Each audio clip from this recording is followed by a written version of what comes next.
Perlas del libro de Marcos. 3 historias de volver a la vida, de ser restaurados. El endemoniado, muerto en vida, excluido de la sociedad, su vida se desenvolvía en medio de los sepulcros. Una mujer, 12 años padeciendo de flujo, sin familia, sin sociedad, vuelta a la vida.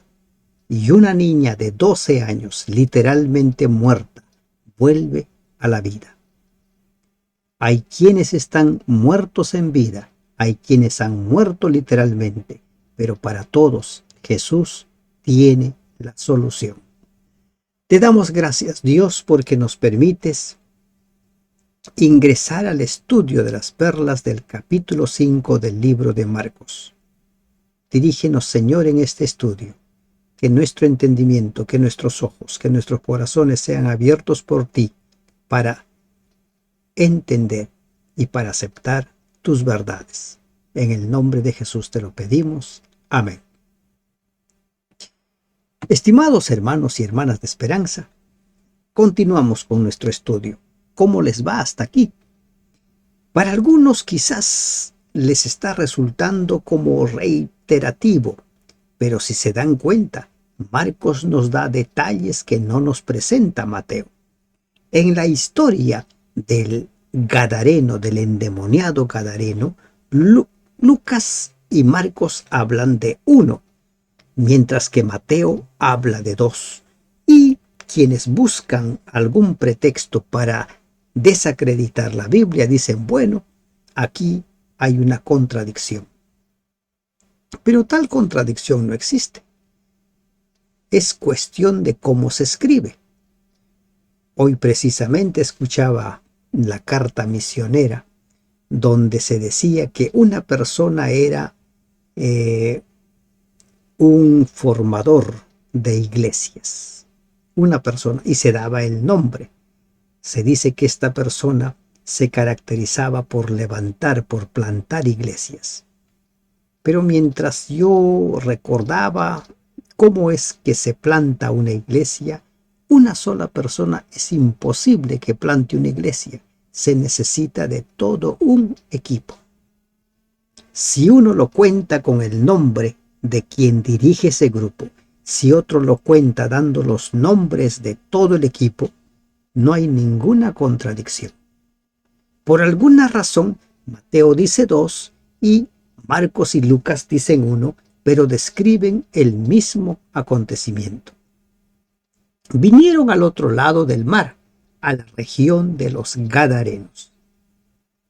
Este lugar, por todas las características que encontramos, no era una región habitada por los judíos, porque aquí nos encontramos con cerdos. ¿Y qué tal cantidad de cerdos? Considerados por los judíos por indicación de Dios como un animal inmundo. Viene a este lugar. ¿Cuál era el propósito de Jesús de salir de la región de los judíos para llegar a este lugar? Jesús nada hacía sin una razón. Siempre estaba buscando una oportunidad para enseñar. Y cuando salió él de la barca, enseguida vino a su encuentro de los sepulcros un hombre con un espíritu inmundo, que tenía su morada en los sepulcros y nadie podía atarle, ni aun con cadenas. ¿Qué se dice de este hombre? ¿Dónde vivía? En los sepulcros. En pocas palabras, era un muerto viviente. Como existen en la actualidad mucha gente que están muertos en vida. Viven en los sepulcros. Dios dotó al ser humano del libre albedrío. Dios respeta nuestro libre albedrío, pero Satanás no respeta nuestro libre albedrío. Le gusta someter a las personas, le gusta obligar a las personas. Mientras Dios busca la restauración del ser humano, Satanás busca su destrucción. ¿Qué hizo con este hombre? Lo aisló de la sociedad, lo volvió violento. Nadie podía atarle ni aún con cadenas. Y allí no termina la descripción de cómo estaba esta persona, de la condición a la cual fue sumido por Satanás, porque muchas veces había sido atado con grillos y cadenas, mas las cadenas habían sido hechas pedazos por él. ¿Por qué trataron de atarle con grillos y cadenas? Se convirtió en una persona sumamente peligrosa. Por lo tanto, fue excluido, echado de la ciudad y ahora moraba entre los muertos. Siempre, de día y de noche, andaba dando voces en los montes y en los sepulcros e hiriéndose con piedras. Ese es el resultado de entregar la vida a Satanás. Ese es el resultado de darle la espalda a Dios. Las personas se van autodestruyendo.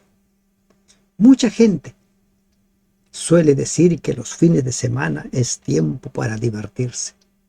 Y se van a las discotecas, algunos beben licor, otros fuman algún tipo de estupefacientes, drogas, y se van destruyendo paulatinamente.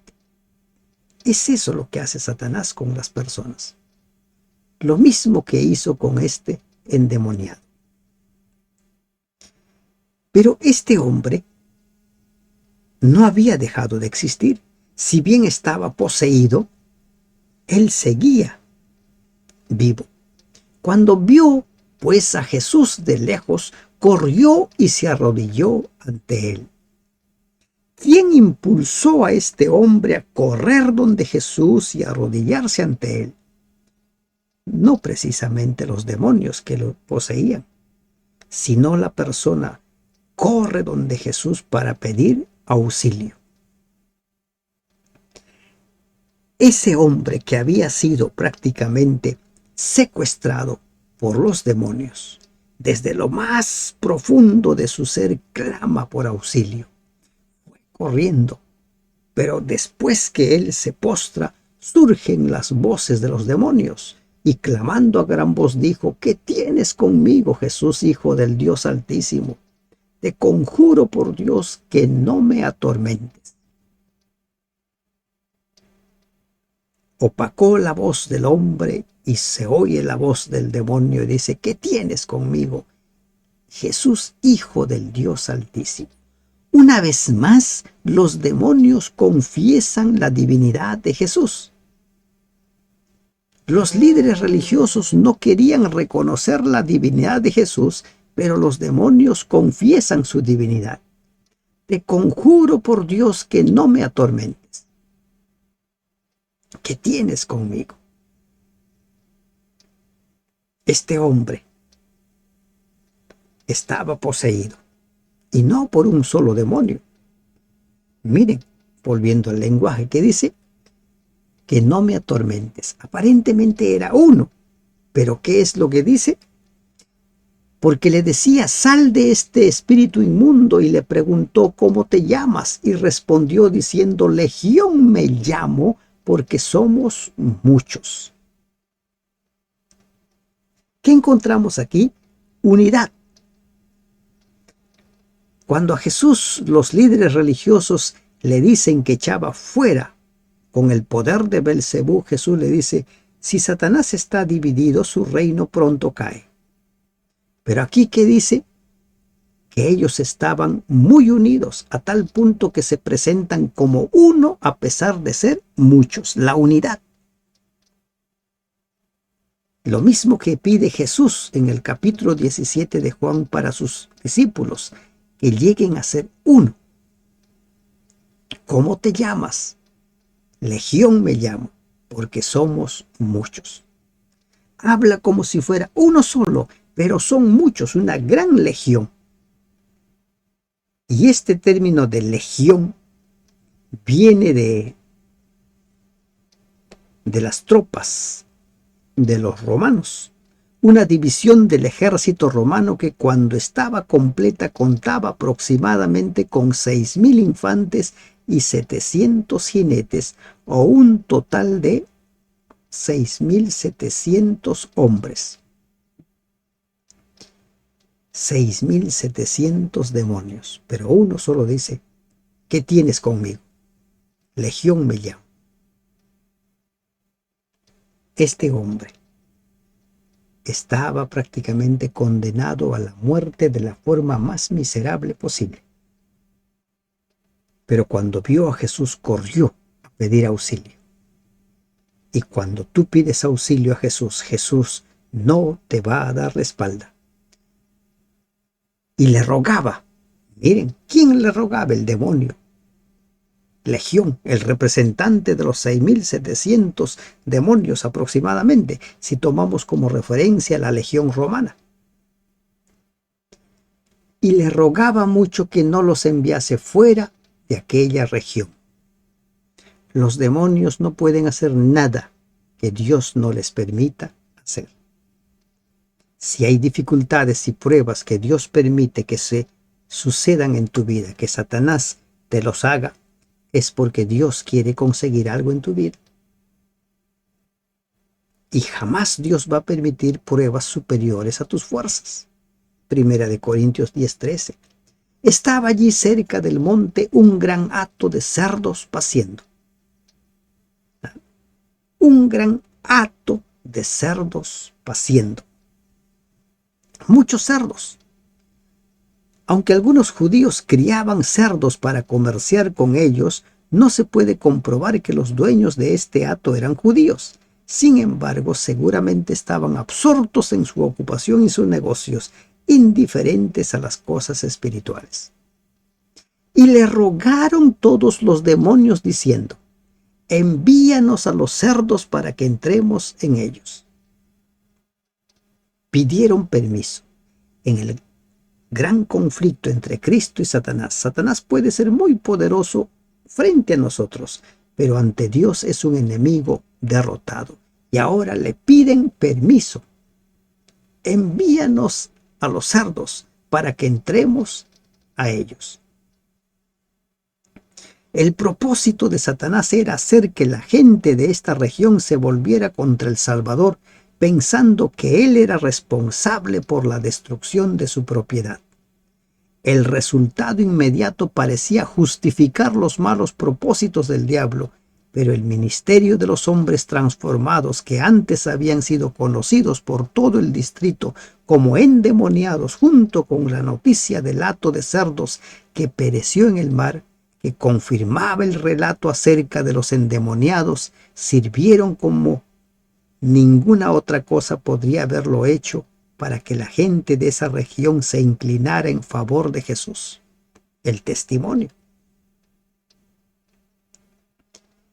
Y luego Jesús les dio permiso, y saliendo aquellos espíritus inmundos, miren el lenguaje que se utiliza en los espíritus inmundos, a veces habla uno solo y luego se presenta como todos. ¿Se dan cuenta? Son formas de escribir. No es que se esté negando ni contradiciendo la realidad. Entraron en los cerdos, los cuales eran como 2.000, y el hato se precipitó en el mar por un despeñadero en el mar y se ahogaron. Como 2.000 cerdos. Económicamente hablando, si esto lo trajéramos al presente, es un dineral. Mucho dinero que se perdió de un momento a otro. Aquí podemos encontrar más perlas para nosotros. 1. El valor que Jesús le da a un ser humano por encima de los animales. Vivimos tiempos en los cuales se han invertido las cosas. Hoy en día los animales tienen más valor que los seres humanos. Y con esto no digo que los animales no deben ser protegidos o cuidados. Cada uno tiene el valor que Dios le ha dado, pero entre el animal y el ser humano es de mayor valía, a tal punto que Cristo derramó su sangre por el ser humano, no por un animal. Esta doctrina del progresismo ha calado tanto en las personas, incluso en muchos profesos cristianos, quienes han llegado a considerar al animal de mayor valía frente al ser humano. Pero Cristo con esto nos demuestra que el ser humano está por encima de todo. Murieron 2000 cerdos ese día.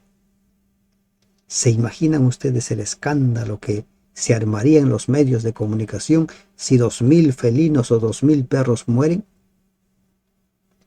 por salvar a una persona? ¿Se imaginan? El Evangelio tiene el propósito de salvar al ser humano. Y los que apacentaban los cerdos huyeron y dieron aviso en la ciudad y en los campos y salieron a ver qué era aquello que había sucedido.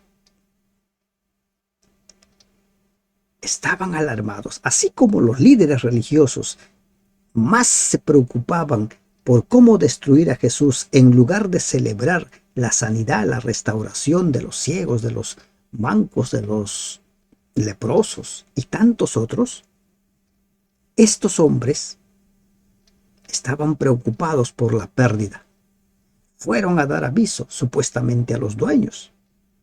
Y vienen a Jesús y ven al que había sido atormentado del demonio y que había tenido la legión, sentado, vestido y en su juicio cabal, y tuvieron miedo.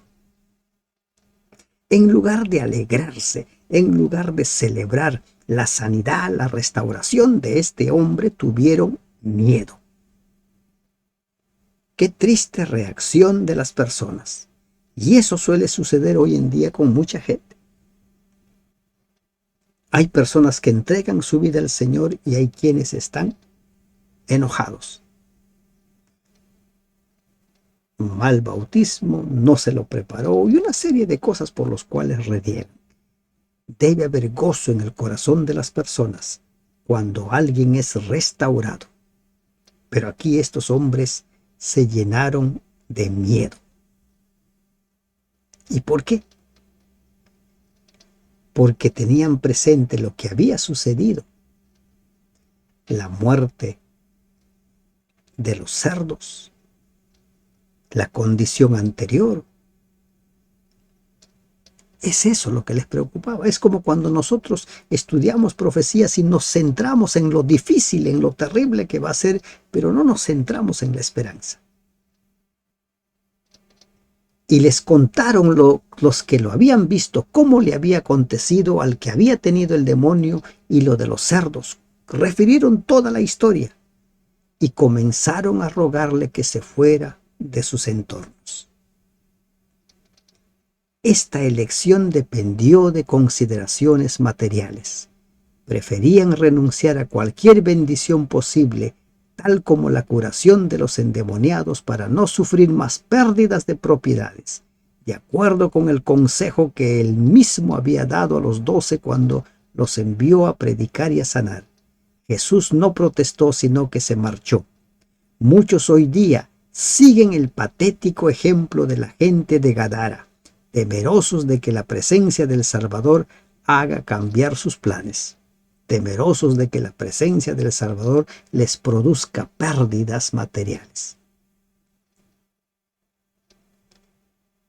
De mayor valor para ellos eran los cerdos que el mensaje de Jesús, que la salvación que Jesús podía darles, que la paz que Jesús podía darles. ¿Qué tiene más valor en tu vida? ¿Qué tiene más valor en tu vida? ¿Eliges a Jesús o eliges tus bienes materiales? Al entrar él en la barca, el que había estado endemoniado le rogaba que le dejase estar con él. Este hombre quería ser un discípulo de Jesús. Estaba muy agradecido. Quería ir con Jesús a donde él fuera. Pero Jesús no le deja. Mas Jesús no se lo permitió, sino que le dijo: Vete a tu casa a los tuyos y cuéntales cuán grandes cosas el Señor ha hecho contigo y cómo ha tenido misericordia de ti. Este es el primer misionero enviado por Jesús. Allí, a sus parientes. Debía evangelizar a sus parientes. Es bien difícil evangelizar a los parientes porque nos conocen tal cual. Y precisamente porque nos conocen tal cual, si permitimos que el Espíritu Santo obre esa obra transformadora, ese milagro de hacer de nosotros nuevas criaturas, nuestro testimonio será poderoso. Pero si no dejamos que el Espíritu Santo nos transforme, que nos vuelva a la vida como volvió a la vida este hombre, nuestro testimonio no tendrá poder sobre los nuestros. Y el testimonio de este hombre fue poderoso. Y se fue y comenzó a publicar en Decápolis cuán grandes cosas había hecho Jesús con él, y todos se maravillaban. El testimonio más poderoso es nuestra vida, nuestra persona. Los que nos conocieron antes y los que nos van a ver ahora van a entender del poder transformador del Señor. Y allí se cumple el antes y el después. Antes de Jesús somos de una manera y después de Jesús somos personas completamente diferentes, lo que se conoce las nuevas criaturas. Y este hombre dio ese testimonio. ¿En qué consistió su obra de evangelismo de esta persona? Contar lo que el Señor había hecho en su vida. La obra transformadora de Dios en la vida de esta persona es lo mismo que va a suceder en nuestra vida. Testificar va a ser sumamente sencillo si tan solo nos ceñimos a contar las grandes cosas que Dios hace en nuestra vida. Las diversas ciudades de Decápolis habían sido helenizadas desde el tiempo de Alejandro Magno, pero fueron subyugadas por los judíos en los días de los Macabeos. Luego fueron librados del dominio judío por el general romano Pompeyo, quien distribuyó la tierra entre los veteranos de su ejército. Y ahora ese pueblo estaba siendo evangelizado por unos endemoniados que habían vuelto a la vida. Los que vivían entre los sepulcros ahora habían sido plenamente restaurados. Ese es el poder de Dios, y ese poder de Dios debe darse en tu vida. Pasando Jesús otra vez en una barca a la otra orilla, se reunió alrededor de él una gran multitud y estaba junto al mar. La vida de Jesús era esa: caminar en la tierra y navegar en el mar. De esa forma se movilizaba. Y vino uno de los principales de la sinagoga llamado Jairo, y luego que le vio, se postró a sus pies. El principal de una sinagoga era el que estaba a cargo del culto público. No se sabe con certeza si Marcos quiere decir que Jairo era uno de los varios principales de esa sinagoga en particular, o uno de una clase conocida por ese nombre, uno para cada sinagoga. Pero era un principal, era un sacerdote. Y este sacerdote hace lo mismo que el endemoniado. Ve a Jesús y se postra ante él. La mejor manera de presentarnos ante nuestro Dios es postrados. Salvo que haya algún impedimento circunstancial o de salud, debiéramos siempre presentarnos postrados ante nuestro Dios. Y le rogaba mucho diciendo: mi hija está agonizando, ven y pon las manos sobre ella para que sea salva y vivirá. Este sacerdote tenía una necesidad, y esa necesidad lo pone en las manos de Jesús, y él manifiesta su fe a Jesús y le dice: ven, pon tus manos sobre ella y ella va a sanar. Y aquí encontramos una perla.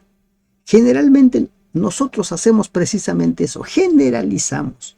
Todos son malos, los fariseos son malos, los escribas son malos, los saduceos son malos. Solemos generalizar, pero aquí nos encontramos con la excepción. un líder religioso buscando ayuda, buscando auxilio en Jesús. ¿Se imaginan el testimonio de este hombre? ¿Cuán poderoso se habrá convertido ese testimonio? Su hija vuelta a la vida. Si bien los líderes religiosos buscaban cómo matar a Jesús, este se convirtió en un seguidor de Jesús. Hechos refiere la conversión, el bautismo de muchos sacerdotes tras la predicación de los apóstoles. Fue pues con él y le seguía una gran multitud y le apretaban. Las multitudes siempre ahí apretando a Jesús. Pero una mujer que desde hacía 12 años padecía de flujo de sangre.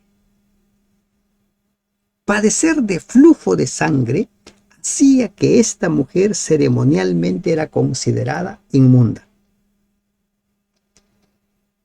Inmunda. Y por lo tanto, esta mujer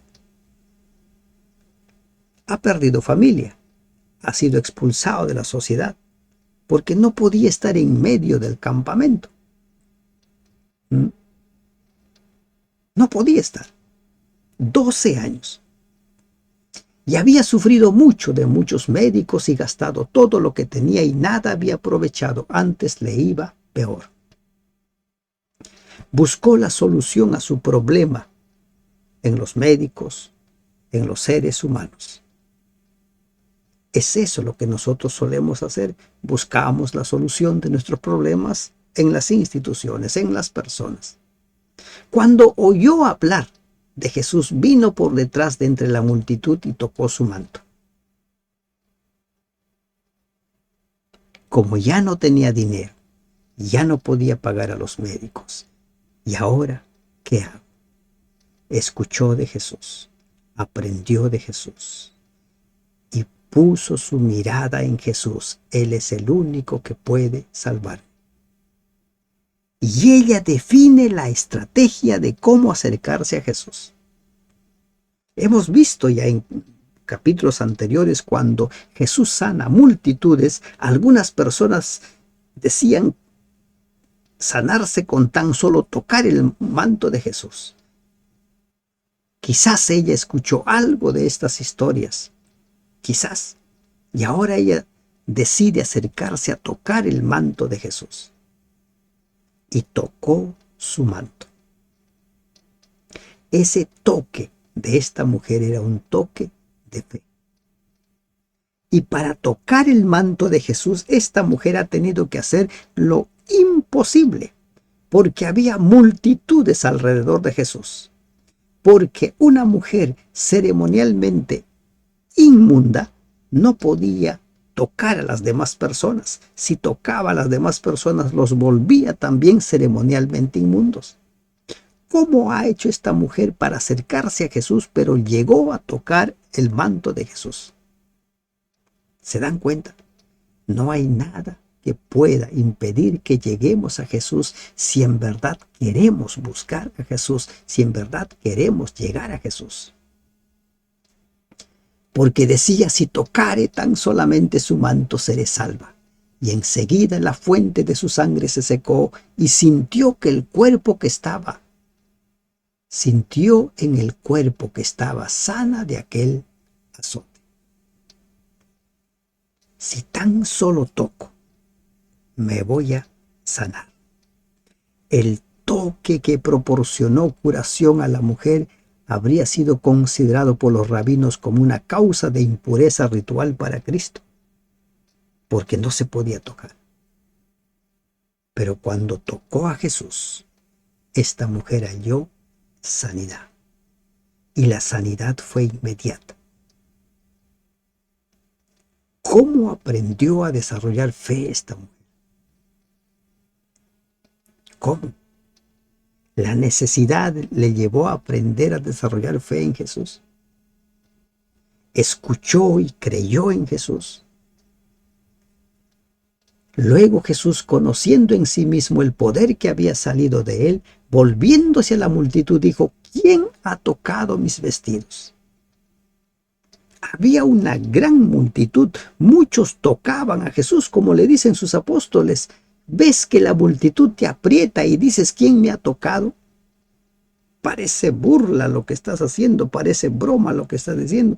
Todo el mundo te toca y tú estás preguntando quién me ha tocado. Pero Jesús preguntaba por ese toque diferente, por ese toque distinto, por ese adorador, por esa adoradora distinta.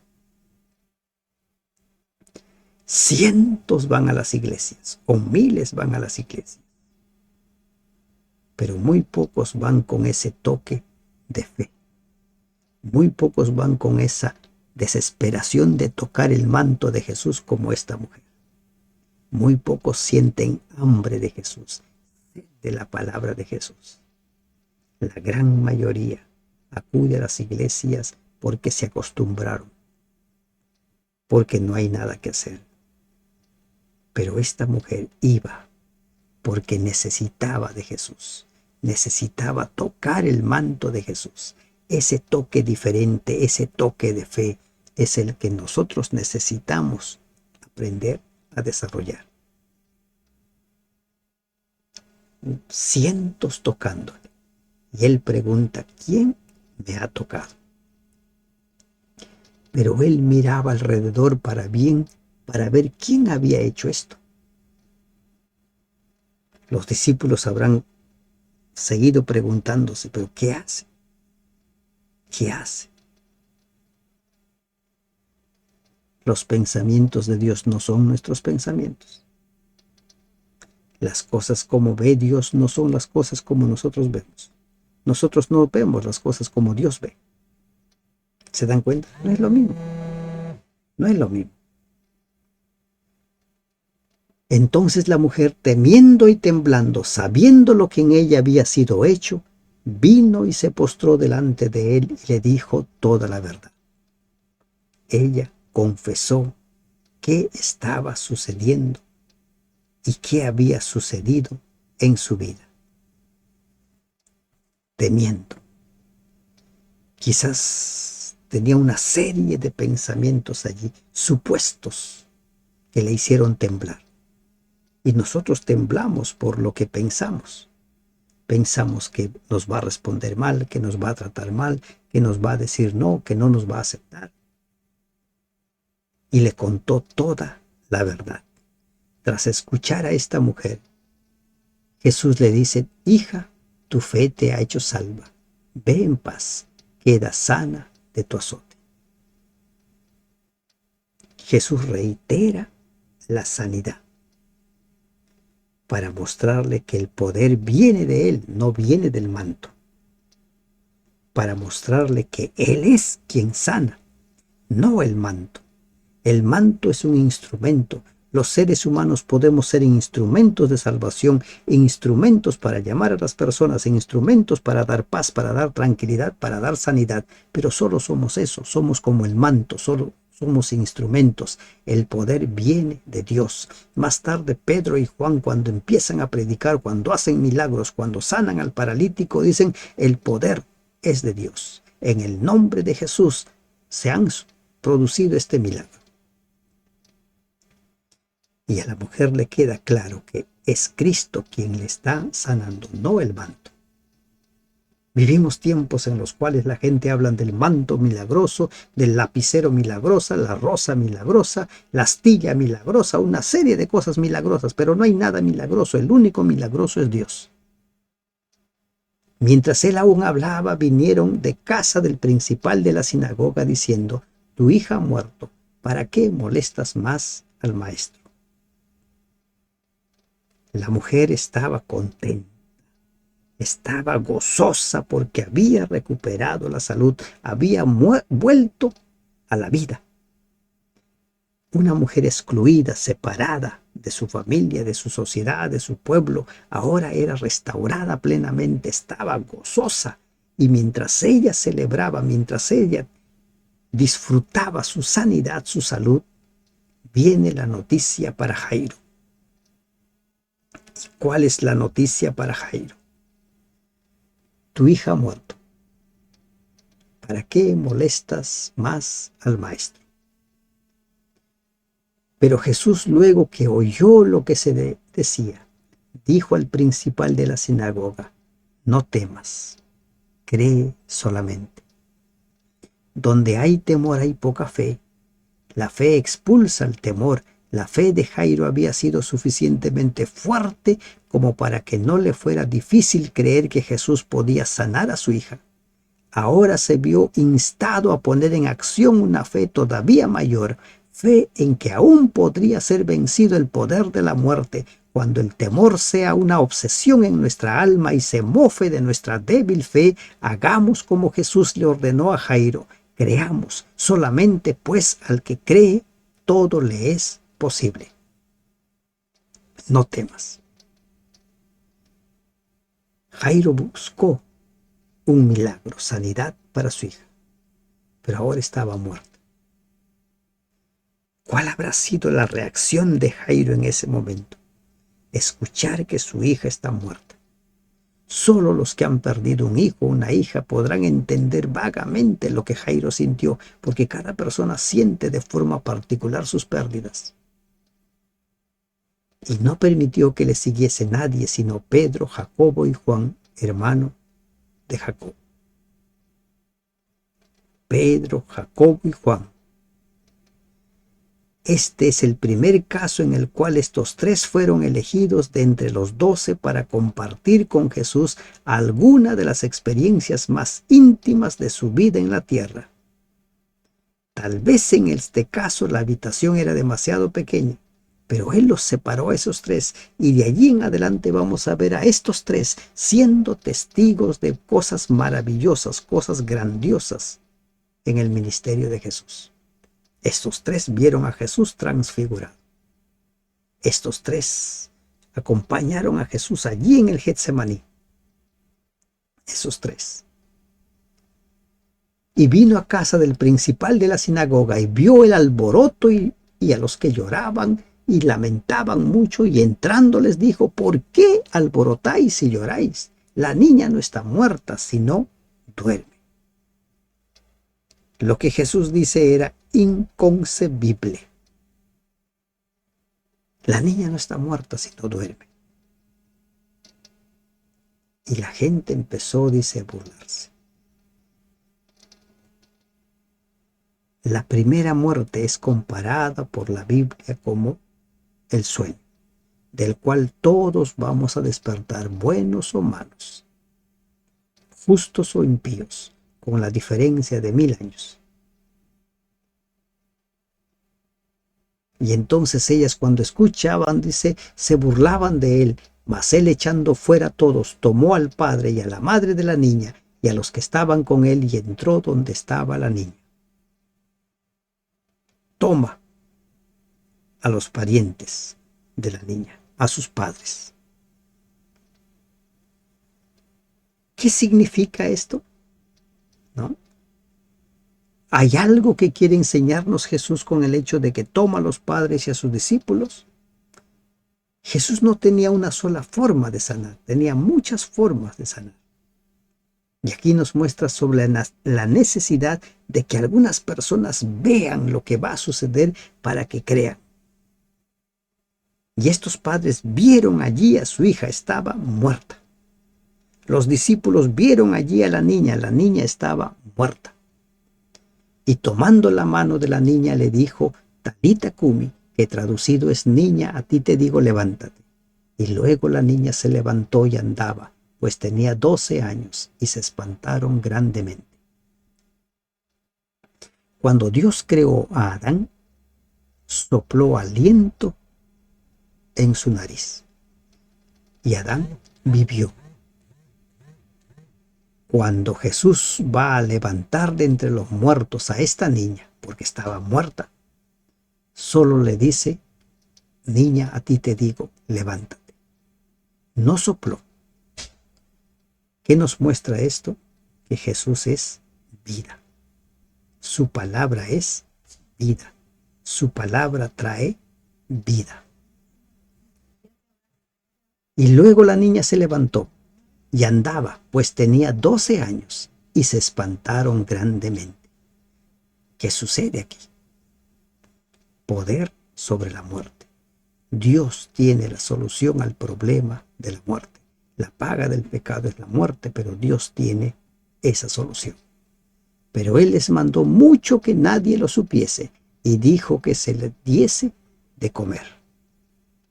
Alimenten a la niña. Una compasiva muestra del atento cuidado manifestado por Jesús. Dale de comer, denle de comer. Esta orden también implica que la niña había estado sufriendo de una enfermedad que agotó su vigor físico. Tal vez no había podido comer durante varios días. Denle de comer. Jesús volvió a la vida al endemoniado. Volvió a la vida a la mujer que padecía flujo de sangre, muertos en vida, excluidos de la sociedad, condenados a morir en la soledad, fueron restaurados. Jesús volvió a la vida a esta niña. Literalmente había muerto. Él los volvió a la vida. Quizás tú estés pasando problemas, dificultades.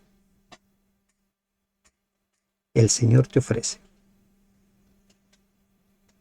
volver a la vida. Que Dios te bendiga. Amén.